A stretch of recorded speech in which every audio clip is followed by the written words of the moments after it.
Max TV భక్తి ప్రేక్షకులకు నమస్కారం. క్రోధీనామ సంవత్సరంలో ద్వాదశ రాశుల వారికి ఎలా ఉండబోతుందని తెలియజేయడానికి ఈరోజు స్టూడియోలో మనతో ఉన్నారు ప్రముఖ జ్యోతిష్యులు పంచాంగకర్త డాక్టర్ సుందరి ప్రఖ్య గారు. నమస్తే అమ్మా. నమస్కారం అమ్మా. అమ్మ, క్రోధీనామ సంవత్సరంలో కన్యా రాశి వారికి ఎలా ఉండబోతోంది? కన్యా రాశి అంటేనే మనకి న్యాచురల్ రాశి చక్రంలో 6వ రాశి. 6వ రాశిలో ఇప్పుడు రాశిలో కేతు సంచారం చేస్తున్నాడు. అలాగే కన్యా రాశి కింద అసలు ఎవరు వస్తారు ఫస్ట్ అది తెలుసుకుందాం. ఉత్తర నక్షత్రంలో 2, 3, 4 పాదాల్లో పుట్టిన వాళ్ళు, హస్త నక్షత్రం 4 పాదాల్లో పుట్టిన వాళ్ళు, చిత్త 1, 2 పాదాల్లో పుట్టిన వాళ్ళంతా కన్యా రాశి కింద వస్తారు. రాశ్యాధిపతి బుధుడు. వీళ్ళకి ఏంటంటే మనం ఇందాకే అనుకున్నాం, రాశి ఫలాలు చెప్పేటప్పుడు 4 గ్రహాలు మనకి ముఖ్యంగా ప్రధాన పాత్ర పోషిస్తాయని చెప్పవచ్చు. అవి ఏంటంటే శని, గురు, రాహు, కేతువులు. వీళ్ళు ఎక్కడ సంచారం చేస్తున్నారు ఈ కన్యా రాశి వారికి అని చూసినప్పుడు, షష్టమంలో శని కర్మకారుడు చక్కగా యోగిస్తున్నాడు. సంవత్సరం అంతా చాలా మంచి ఫలితాలు ఇస్తున్నాడని చెప్పవచ్చు. భాగ్యస్థానంలో మే 1 నుంచి గురు సంచారం, అది కూడా అద్భుతం, చాలా బాగుంటుంది. ఎందుకంటే రాశి మీద గురు దృష్టి ఉండటం చాలా మంచి ఫలితాలు ఇస్తుంది. రాహు, కేతువులు చూసినప్పుడు సప్తమంలో రాహు, రాశిలో కేతు సంచారం. ఇది ఈ సంవత్సరం వీళ్ళకి గ్రహస్థితి.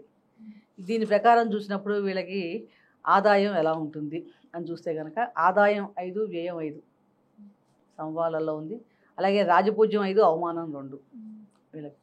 కాబట్టి సంవత్సరం అంతా కూడా ఒక రకంగా చెప్పాలంటే కన్యా రాశి వారికి గతం కంటే చాలా బాగుంటుంది. మంచి అదృష్టం కాలం రాబోతోందా అన్నట్టుగానే ఉంది.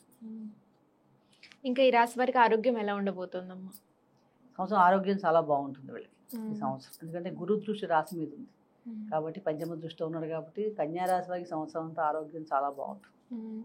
అలాగే విద్యార్థులకి, వృత్తి వ్యాపారస్తులకి ఎలా ఉండబోతుంది? వీళ్ళకి ఏంటంటే షష్టమంలో శని సంచారం. ఎప్పుడైనా పాపగ్రహాలు నైసర్గిక పాపులు కానీ పంచమాధిపతి షష్టమంలో సంచారం చేసినప్పుడు ధనాదాయం చాలా బాగుంటుంది. ఈ సంవత్సరం ఆదాయంకి ఏం డోకాలేదు. రకరకాల మార్గాల్లో కన్యా రాశి వారికి చక్కగా ఆదాయం వచ్చే అవకాశం ఎక్కువగా ఉంది. అలాగే వీళ్ళకి ఏంటంటే ఆదాయమే కాదు, కుటుంబం, సమాజం, తోటి ఉద్యోగులు, మిత్రులుగా వీళ్ళందరూ సహాయ సహకారాలు లభిస్తాయి. ఎప్పుడైనా మనకొక్కడే కాకుండా ప్రతికూలత తగ్గి చుట్టుపక్కల అందరూ సహాయం లభించడం ఇంకొంచెం ఎక్కువగా అభివృద్ధి చెందుతాం న్యాచురల్గా. అలాంటి సహాయ సహకారాలు కన్యా రాశి వారికి లభిస్తున్నాయి. అదొక వీళ్ళకి ఈ సంవత్సరం మంచి అదృష్టంగా చెప్పవచ్చు. తల్లిదండ్రుల యొక్క సహాయ సహకారం అంటే కుటుంబము, తల్లిదండ్రులు, ఇంట్లోనూ బాగుంది, బయట ప్రపంచం చుట్టుపక్కల ఉన్న వాళ్ళు కానీ తోటి ఉద్యోగస్తులు వీళ్ళందరూ సహాయ సహకారాలు చక్కగా లభిస్తున్నాయి వీళ్ళకి కన్యా రాశి వారికి. కాబట్టి ఇది ఒక మంచి అనుకూలమైన ఫలితం. అలాగే విద్యార్థులకి ఈ సంవత్సరం విద్యార్థులకి చాలా బాగుంది. ఎందుకంటే మంచి ఫలితాలు విద్యార్థులకు రావడానికి అవకాశం ఎక్కువగా ఉందంటే గురు దృష్టి ఉంది కాబట్టి విద్యార్థులు అన్ని రంగాల్లో రాణిస్తారు. వాళ్ళకి ఏమన్నా కావాల్సిన కాలేజీల్లో సీట్లు దొరకడం, ఉన్నత విద్య కోసం విదేశాలకు వెళ్ళాలంటే దానికి కూడా ట్రై చేసుకుంటే కనుక మంచి అవకాశాలు లభిస్తాయి. అంటే కోరుకున్న కళాశాలలో సీట్లు దొరుకుతాయి. కొంచెం శ్రమతోనే మంచి ర్యాంకులు రావడానికి కూడా వీళ్ళకి అవకాశం చాలా బాగుంది. అలాగే రుణాలు, రోగాలు లాంటివి ఏమీ లేవు ఈ సంవత్సరం వీళ్ళకి. ముఖ్యంగా అది ఫస్ట్ హ్యాపీ.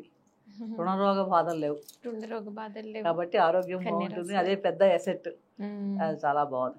ఇక వివాహం, వ్యాపార భాగస్వాములు చూసినప్పుడు అవి కూడా అంత పెద్దగా ఇబ్బంది పెట్టట్లేదనే చెప్పచ్చు. ఎందుకంటే సప్తమ భావంలో రాహు ఉన్నప్పుడు ఏంటంటే విదేశీ సంబంధమైన వ్యాపారాలు, పెట్టుబడులు విదేశాల్లో పెట్టినా లేదా ఆ సంబంధమైన ప్రొడక్ట్స్ని వీళ్ళు బిజినెస్ చేసిన ఇవన్నీ కూడా చక్కగా రాణిస్తాయి అన్నమాట. కాబట్టి విదేశీ సంబంధమైన వ్యాపారాల విషయాల్లో చాలా బాగుంది. వైవాహిక జీవితం కూడా కొన్ని చిన్న చిన్న ఆవేశాలు లాంటివి ఉన్నప్పటికీ కూడా చాలా మటుకు బాగుంటుంది. విదేశాలకు వెళ్ళడానికి కూడా ఛాన్సెస్ ఎక్కువగా ఉన్నాయి ఈ సంవత్సరం కన్యా రాశి వారికి.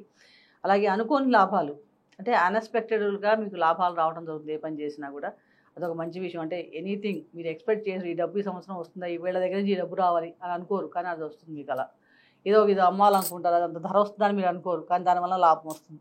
అలా రకరకాలుగా మీకు ఈ సంవత్సరం కన్యా రాశి వారికి చక్కగా కలిసి వస్తుందని చెప్పవచ్చు. అలాగే తీర్థయాత్రలు చేయటం, విదేశీయానాలకు వెళ్ళటం ఇలాంటివన్నీ కూడా చాలా బాగున్నాయని చెప్పవచ్చు.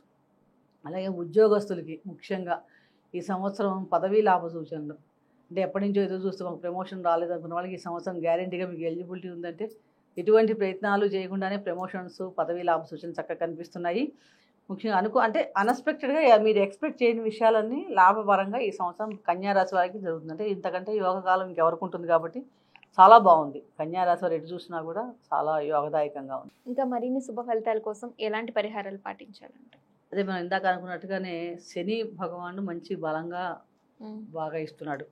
కాబట్టి ఒక శని భగవాన్ బాగుండడం వల్ల జాతకం అంతా అన్ని భావాలకి చక్కగా కర్మకారకుడు అయినాయి కాబట్టి చాలా బాగుంది ఈ సంవత్సరం అంతా కూడా. శనిదేవుని పూజించాలి అంటే 30 ఏళ్ల తర్వాత ఒకసారి వస్తాడు 6వ స్థానానికి. అంటే మళ్ళీ 30 years పడుతుంది ఆయన రావటానికి. 6వ స్థానంలో సంచారం, శని సంచారం చాలా మంచి ఉపయోగం అనమాట. వృత్తిపరంగా కానీ, పదవి లాభం కానీ, ఎలాగైనా సరే, ఎవరికైనా సరే. కాబట్టి అది చాలా బాగుంది. డే టు డే లైఫ్కి శని భగవాన్ చాలా బాగా అనుకూలిస్తున్నాడు. అలాగే మే 1 నుంచి కూడా భాగ్యస్థానంలో గురు సంచారం, అది కూడా మంచి. పూర్వపుణ్యస్థానంలో గురు సంచారం చేస్తున్నప్పుడు అది కూడా మంచి ఫలితాలు ఇస్తుంది. ఈ రకంగా 2 గ్రహాలు, పెద్ద గ్రహాలు అనుకూలిస్తున్నాయి. రాశిలో కేతు సంచారం ఉన్నప్పటికీ కూడా ఈ 2 గ్రహాలు అనుకూలించడం, రాశి మీద గురు దృష్టి ఉండడం, ఇవన్నీ కూడా ప్లస్ పాయింట్స్ అయ్యాయి కన్యారాశి వాళ్ళకి. కాబట్టి గతం కంటే, శోభకృతి కంటే క్రోధిలో కంపల్సరీగా కన్యారాశి వారికి చాలా బాగుంటుంది, మంచి ఫలితాలు వస్తాయి.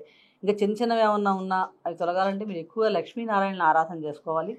రాష్ట్రాధిపతి బుధుడు కాబట్టి కృష్ణాష్టకం చదువుకోవటం కానీ, లేకపోతే చక్కగా మీరు ఏమైనా విష్ణు సహస్రనామం స్తోత్ర పారాయణ ఎంత చదవగలిగితే అంత మంచిది. ప్రతిరోజు కూడా కుదిరిన వాళ్ళు ప్రతిరోజు కూడా లక్ష్మీ అష్టోత్తర పూజ చేసుకోవటం, శుక్రవారం లక్ష్మీదేవికి ప్రత్యేకంగా పూజ చేసుకోవడం, ఆ గోమాతని గోసేవ చేసుకోవటం, ఇలాంటివన్నీ చేస్తుంటే చిన్న చిన్నవి ఏమన్నా ఇబ్బందులు పెట్టినా కూడా ఆరోగ్య విషయంలో కానీ, రాశిలో కేతు సంచారం వల్ల కలిగే దుష్ఫలితాలు కానీ ఇవన్నీ చాలా బాగా తగ్గుతాయి. అలాగే మీరు గణపతికి కూడా మంగళవారం గరికి సమర్పించడం, ఇలాంటివన్నీ చేస్తుంటే ఆటంకాలు, అడ్డంకులు లేకుండా చాలా మటుకు మంచి ఫలితాలు జరగడానికి అవకాశం ఎక్కువగా ఉంది.